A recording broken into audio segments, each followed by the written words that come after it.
Well, hello there and welcome back. Today we're going to talk about Blender and most importantly Sculpting. So what's happening in this challenge is you, the artist, the creative, if you will, creating an art piece, a sculpture or model every single day. So for every single day you will have a topic for that day and you need to basically follow that topic.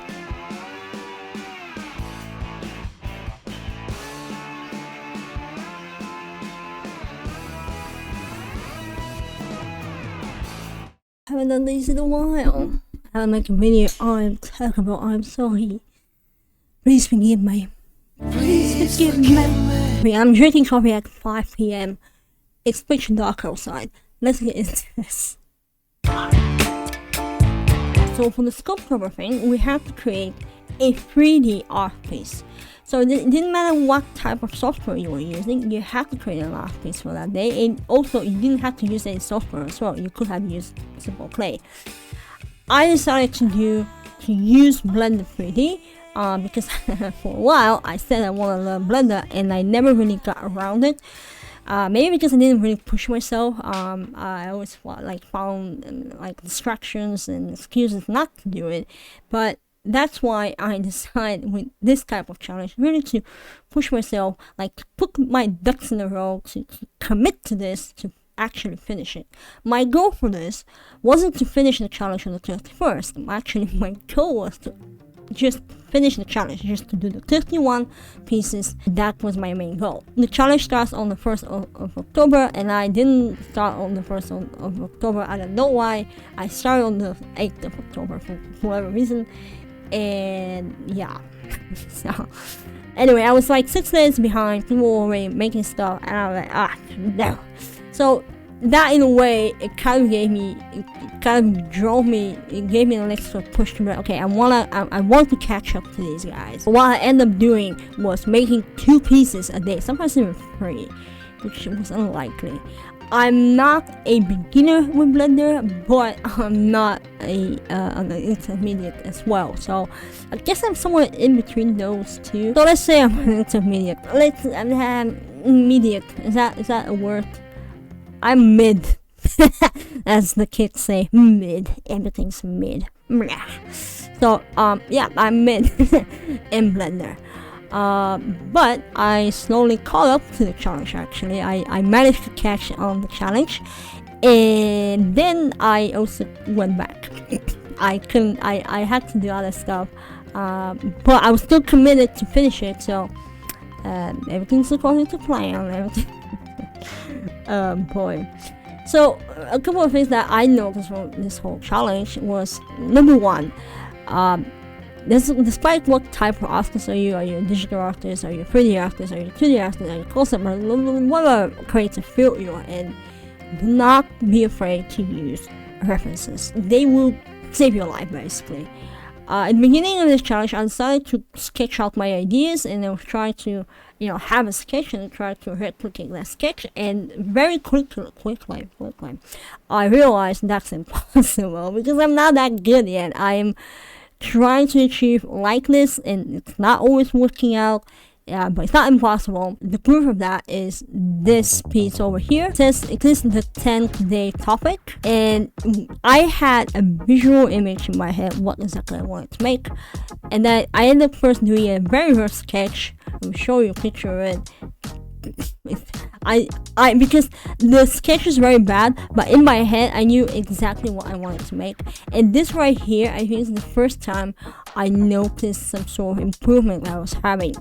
I think that combined with me trying to look up to other artists, the way they sculpt and model, especially the human head as well, that also kind of helped me alongside with the reference I made as a sketch. By the end of this whole challenge, I stopped actually doing sketches, even though I wanted to be original, to challenge myself to create something original as much as I can.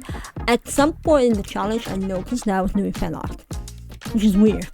I was getting tired of sculpting every day. Every day I was trying to do 2 pieces, let's say. And at some point I was losing my mojo, my mojo. No, I was losing my muse, if you will. I was losing my motivation to create something.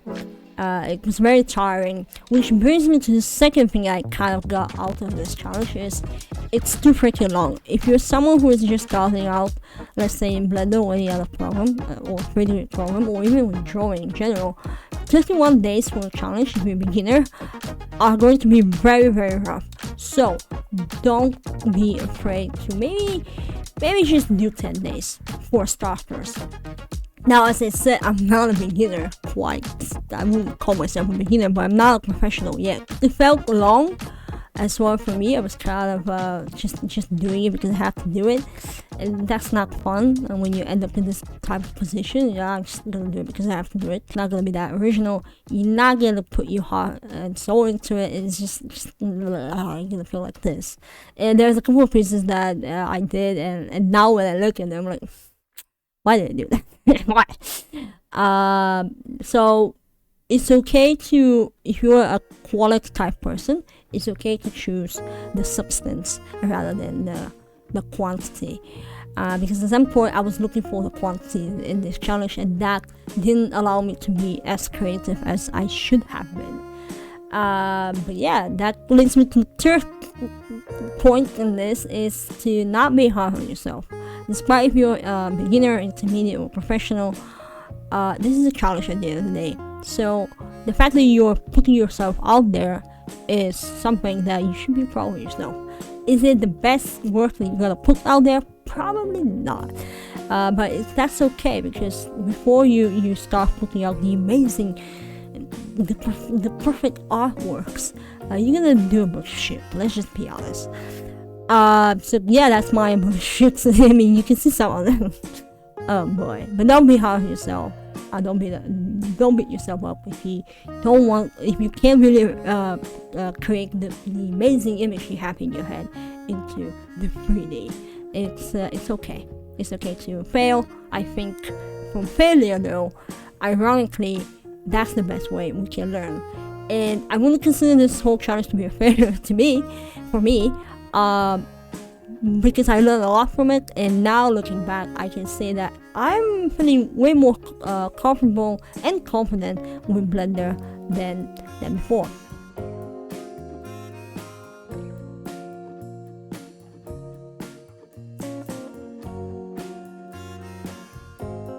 Time for the outro, I guess. I don't have an outro, so let me just make one.